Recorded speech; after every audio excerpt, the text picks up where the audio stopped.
Bonsoir mesdames et messieurs, soyez les bienvenus à ce rendez-vous d'information. Tout de suite les titres au sommaire de cette édition.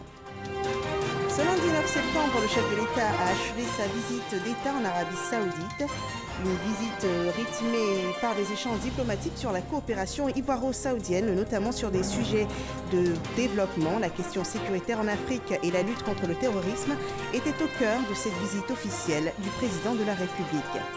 Et ce lundi 9 septembre 2019 était aussi en Côte d'Ivoire jour de rentrée scolaire sur tout le territoire national.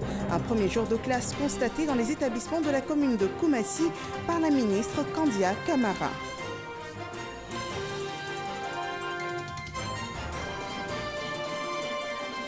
Dans la région de la Bagoué, les villages de Samoro-Soroba et Ziguinchor, dans le département de Kouto, font désormais partie des localités raccordées au réseau électrique.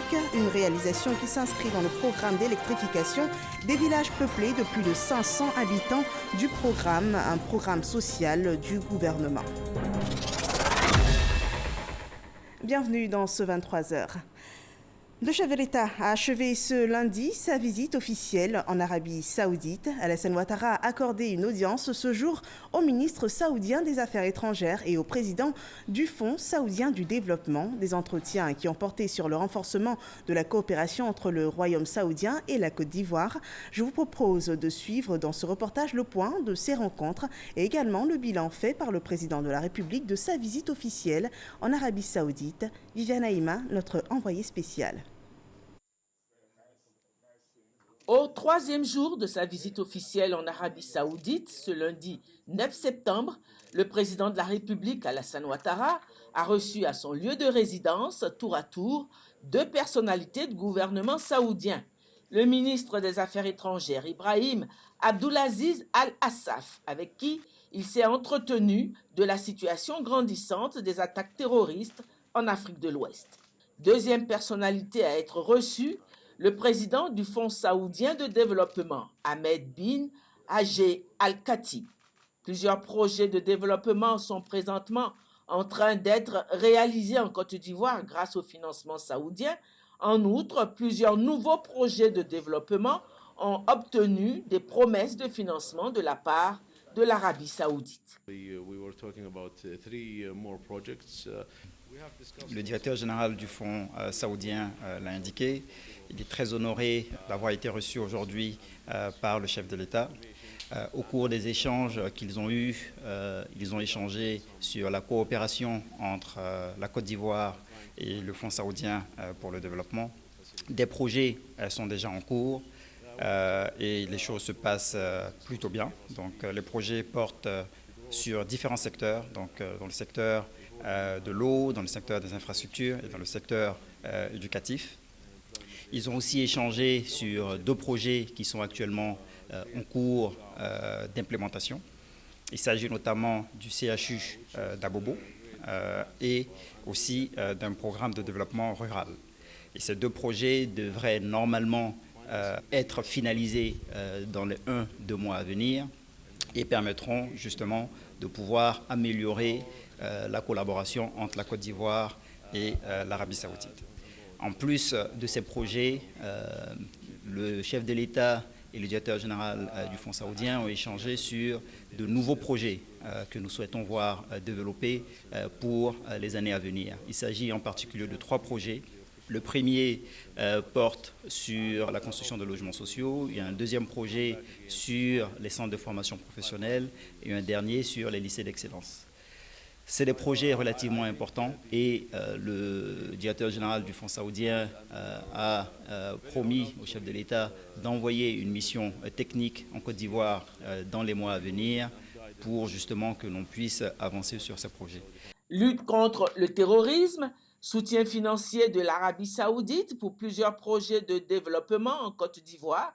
Le chef de l'État ivoirien, le président Alassane Ouattara, se dit satisfait de cette visite officielle qui lui a permis de s'entretenir avec le roi Salman Ben Abdelaziz Al Saoud et les plus hautes autorités de l'Arabie Saoudite. Je suis particulièrement heureux d'avoir effectué cette visite officielle dans le Royaume d'Arabie Saoudite.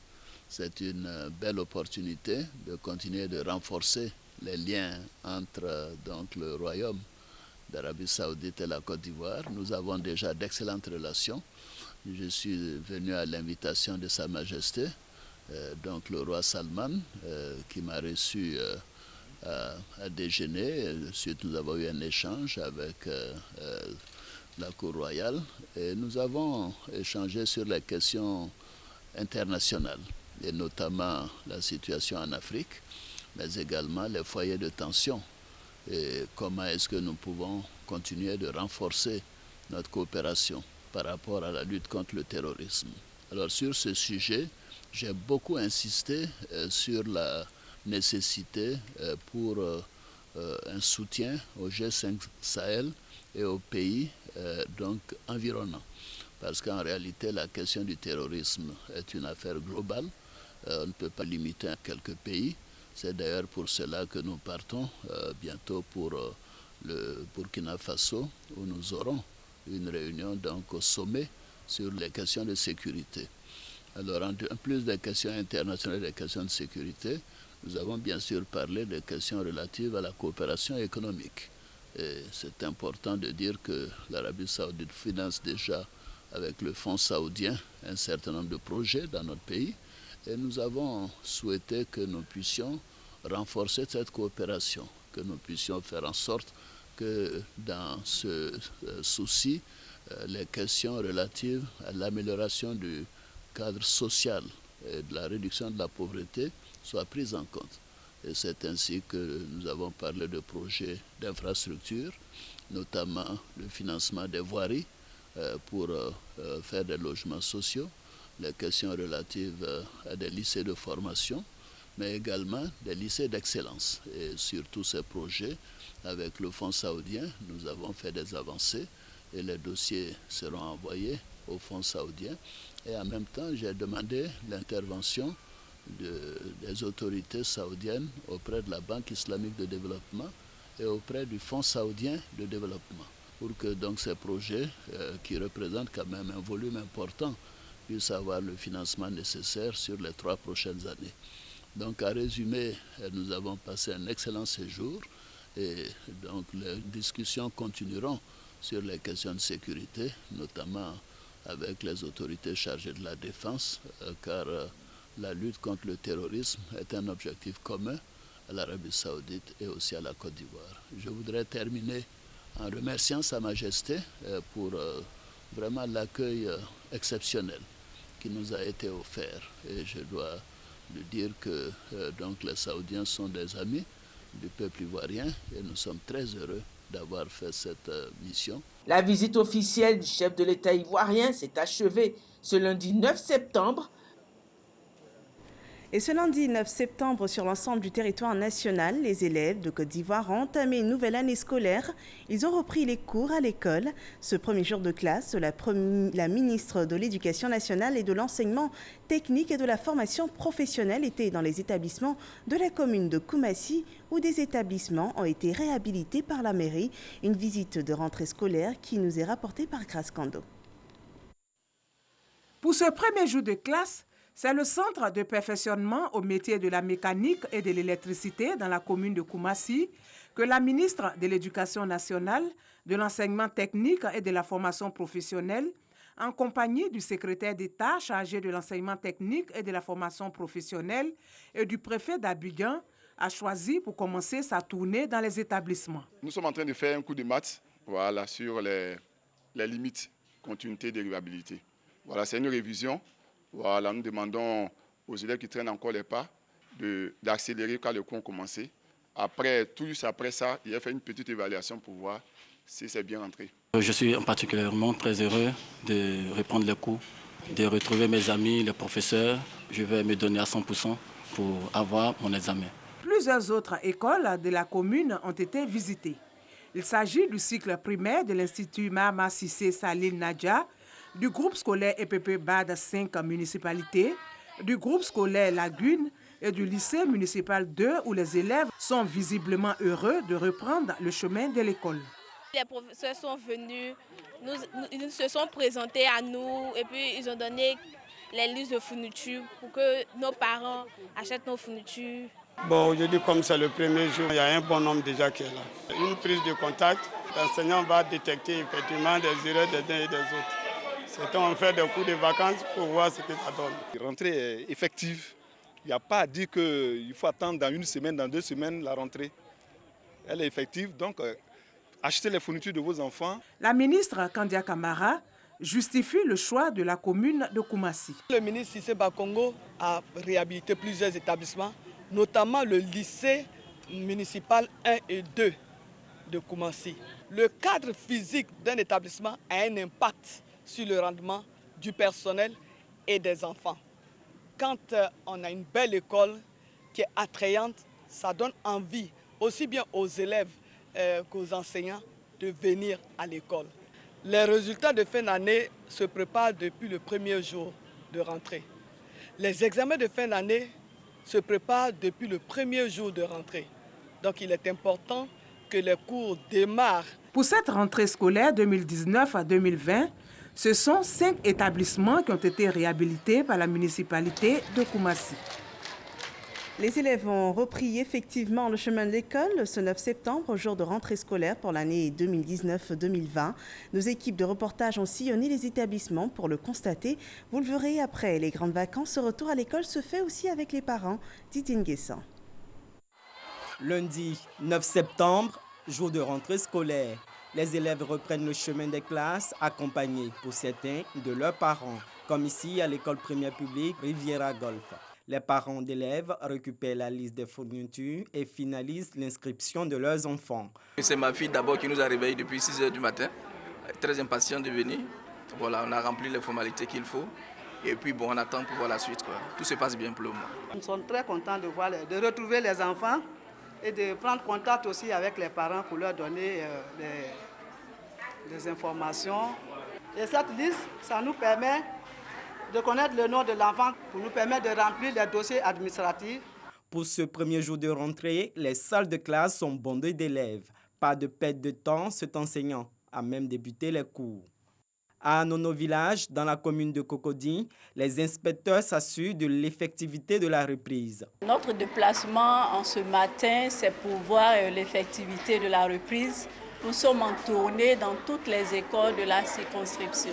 Dans le secondaire, les professeurs ont repris le service, comme ici au lycée moderne Adjamé Harris. Nous avons monté les couleurs, n'ont eu accès à l'établissement que les élèves qui sont inscrits avec leur billet d'entrée en classe.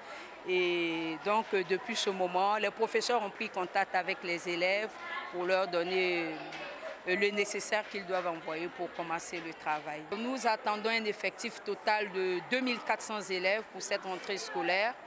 En 6e, autour de 400 élèves et pour les classes de seconde, autour de 380 élèves. Même constat au lycée moderne Djedji Amondi Pierre. Dans cette classe de terminale, il y a cours de français. On a eu d'abord le professeur de maths qui est venu en première position, ensuite le professeur de philosophie. On voit que la reprise est bien. Toutes les listes de classes sont affichées, les élèves connaissent leur classe. Nous avons 134 professeurs. Les 134 professeurs sont venus ce matin. La rentrée scolaire 2019-2020 est effective à Abidjan. Quittons les classes pour le siège de l'Assemblée nationale de Côte d'Ivoire. 32 parlementaires des pays de l'UEMOA avec la Mauritanie et la Guinée-Bissau ont débuté ce jour un séminaire sur la gestion et sur les politiques macroéconomiques. Des assises dont l'objectif est de faire comprendre les enjeux et les motivations liées aux orientations macroéconomiques et à la bonne gouvernance. Ce séminaire prendra fin le 11 septembre prochain. Le compte-rendu de cette première journée par Sidonie Davila. À partir du 1er janvier 2020, la Côte d'Ivoire va changer son mode de gestion budgétaire. Du budget projet, elle passera au budget programme.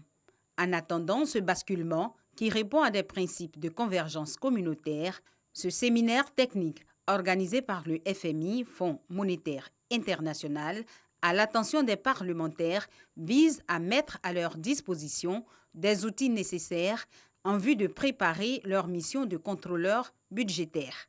Cet événement permettra aux parlementaires, les élus du peuple que vous êtes, d'échanger avec vos collègues et les experts du Fonds monétaire international sur les enjeux économiques de la région, en particulier sur la croissance inclusive, l'efficacité de l'investissement public, le rôle des parlementaires dans le nouveau processus budgétaire, ou encore les risques fiscaux et budgétaires des partenariats publics-privés.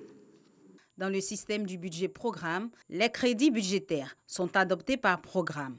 Les prévisions, quant à elles, sont axées sur les programmes et concordent pleinement avec les plans de dépenses de budget annuel. En accord avec ce principe, la Côte d'Ivoire salue la tenue de cette assise. Ce séminaire, réalisé grâce à la collaboration entre l'Assemblée nationale de Côte d'Ivoire et le Fonds monétaire international, nous offre l'opportunité de comprendre les enjeux et les motivations liées aux orientations macroéconomiques et à la bonne gouvernance d'une part, et d'apprécier au mieux la dynamique et les défis auxquels nos économies font face au regard des perspectives mondiales d'autre part. Plusieurs pays de la sous-région sont présents à ce rendez-vous. À ce jour, plus de 80% d'entre eux se sont engagés à exécuter le budget programme. Pendant 3 jours, les parlementaires des 9 pays présents ainsi que ceux de l'UEMOA vont explorer plusieurs pistes dans le cadre de la gestion et les politiques macroéconomiques. Au ministère de l'Agriculture et du Développement rural, l'actualité était la passation de charges. Sangafoua Coulibaly, le ministre sortant, cède sa fonction à Kwasi Adjoumani, le nouveau responsable de ce département gouvernemental. C'est une cérémonie de passation doublée de celle du ministère de la Promotion de la Riziculture dirigée par Gaoussou Touré, Noël Niagno. Ministre de l'Agriculture depuis 2011, élargi au développement rural en 2016, Sangafoua Coulibaly cède les champs de l'agriculture ivoirienne à Adjoumani Kwasi, anciennement ministre des Ressources animales et halieutiques, et spécifiquement à Gaoussou Touré, la promotion de la riziculture. 2 secteurs stratégiques de l'économie ivoirienne. De prime abord, Sangafoua Coulibaly a réitéré sa gratitude au chef de l'État, puis a remercié partenaires techniques et financiers, le personnel et tous les acteurs du monde agricole pour leur contribution à la réalisation de nombreux chantiers sur les 8 ans de sa gestion. Il s'agit entre autres de la structuration du secteur agricole à travers la loi d'orientation agricole, la réforme du foncier rural, la structuration des filières café-cacao, coton et anacarde, la relance de l'investissement dans le secteur agricole avec le PNIA 1 et PNIA 2.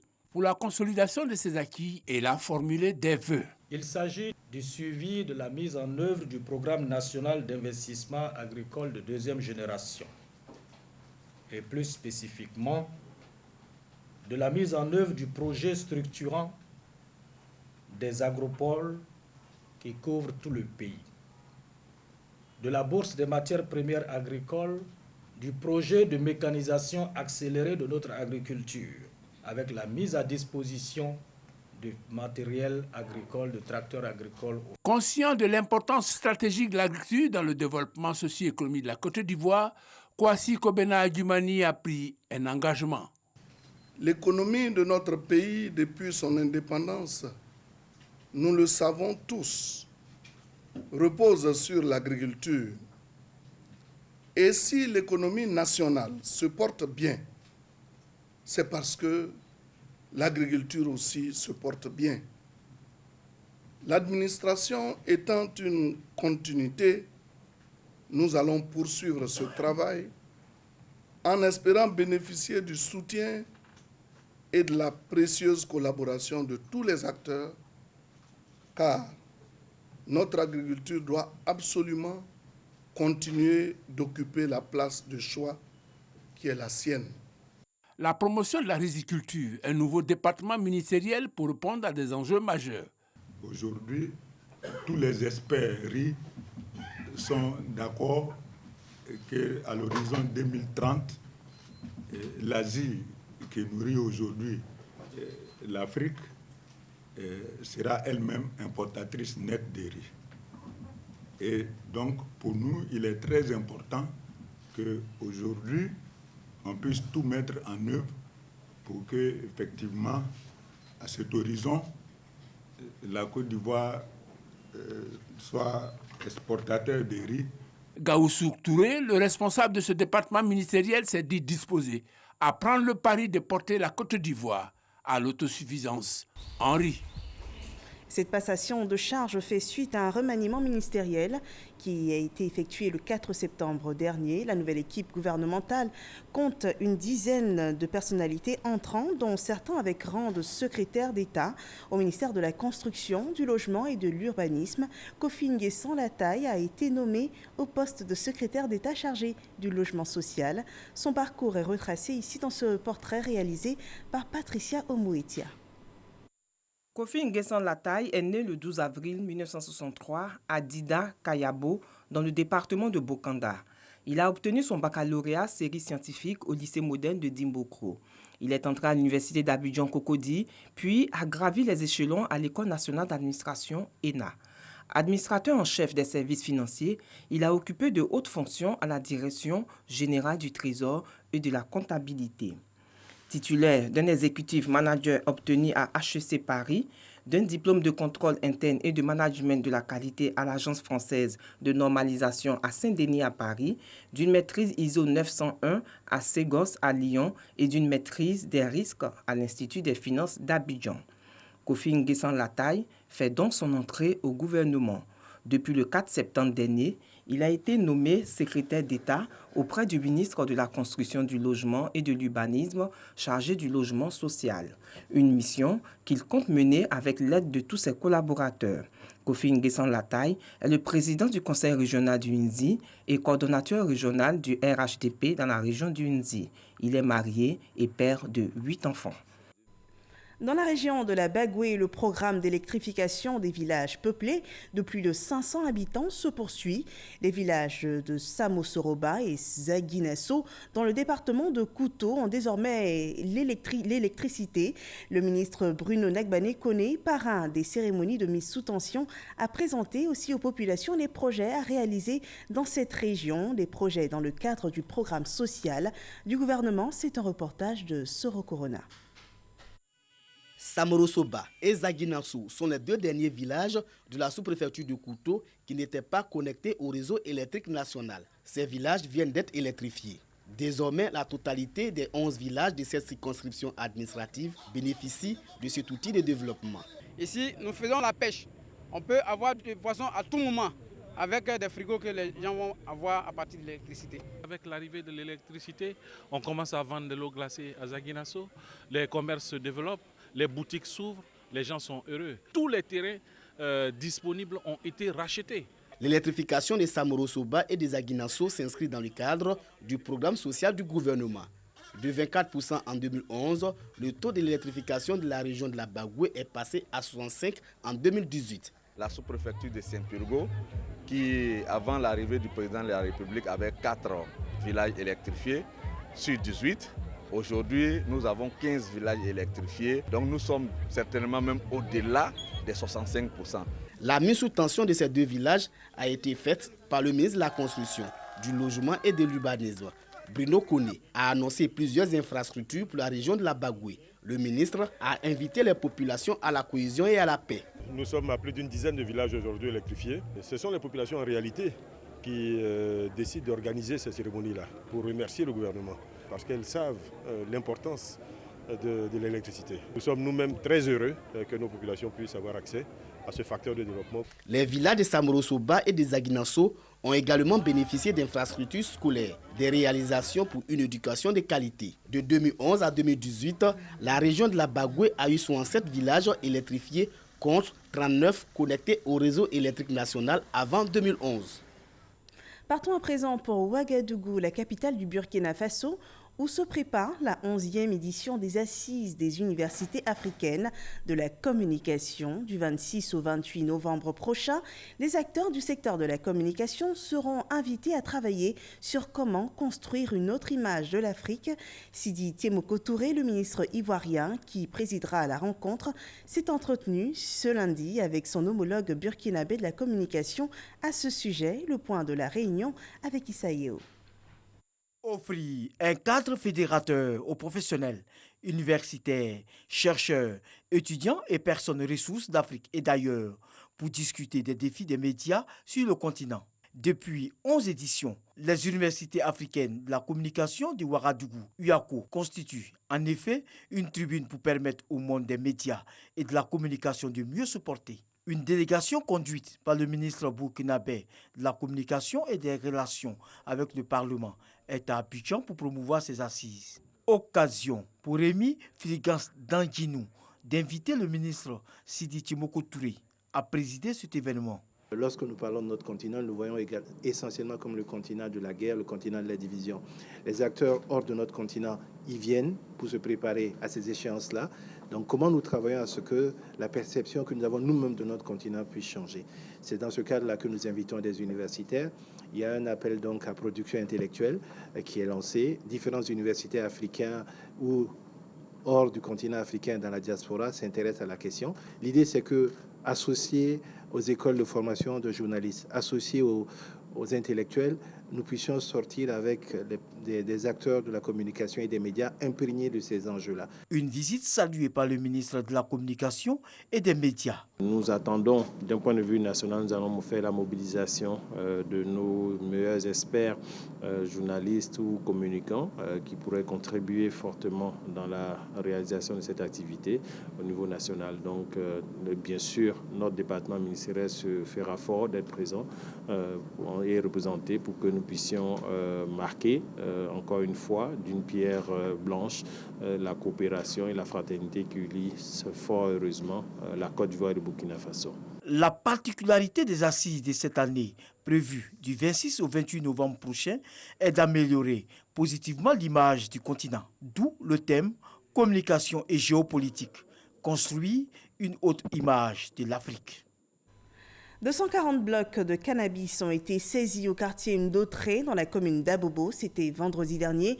C'est une saisie effectuée suite à une opération dirigée par la direction de la police des stupéfiants et des drogues. Les détails dans ce rapport de Serge Pacom Didi et Jean-Marc Djadji. La direction de la police des stupéfiants et des drogues, DPSD, a saisi 240 blocs de cannabis au domicile de Dame Touré Mariam au quartier Ndautré à Abobo. 1 kg de drogue venue du Ghana d'une valeur de 50 millions de francs CFA. C'est suite à un appel anonyme que cette saisie a pu être opérée. Dès que nous sommes arrivés, le domicile, elle était là, elle était encore dans les parages. Donc on est rentré, elle nous a suivis chez elle. Et donc mes collaborateurs ont décliné leur identité. Et on lui a demandé si elle n'a pas reçu des colis et tout ça. Elle ne parlait pas. Et les collaborateurs m'ont appelé pour dire « Ah madame, elle ne répond pas. C'est un appartement de 4 chambres, donc on voudrait faire une perquisition. » Bon, avec le nouveau code de procédure pénale, il faut obligatoirement l'accord et l'écrit du procureur. Et donc automatiquement, j'ai appelé le procureur de la République, le procureur Adou Richard, après avoir rendu compte à ma hiérarchie. Et donc le procureur nous a donné le feu vert, et c'est comme ça que j'ai dit à mes collaborateurs, faites la perquisition. Et donc ils ont fait la perquisition et ils ont trouvé 3 gros colis. Cette opération rentre dans le cadre de la lutte contre le trafic illicite de drogue initiée par l'État. Interpellée, Dame Touré Mariam, âgée de 35 ans et ménagère, est entre les mains de la DPSD. L'enquête suit son cours jusqu'au démantèlement de ce réseau de trafic de drogue. Je vous donne à présent lecture de ce communiqué émanant du ministère de l'Administration du Territoire.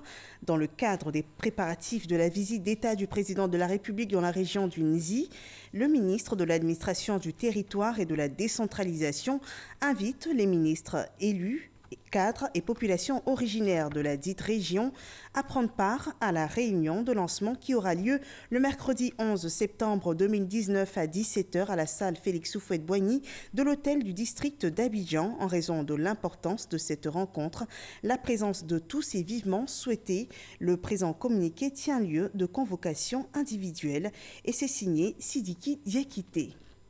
Dans l'axe politique de ce journal à Couteau, dans la région de la Bagoué, le coordinateur Bruno Nagbane-Koné a échangé avec les responsables locaux du RHDP.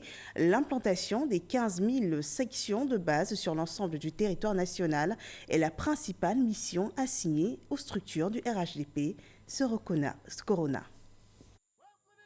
Explication du programme social du gouvernement, de la vie et de la stratégie d'implantation du RHDP.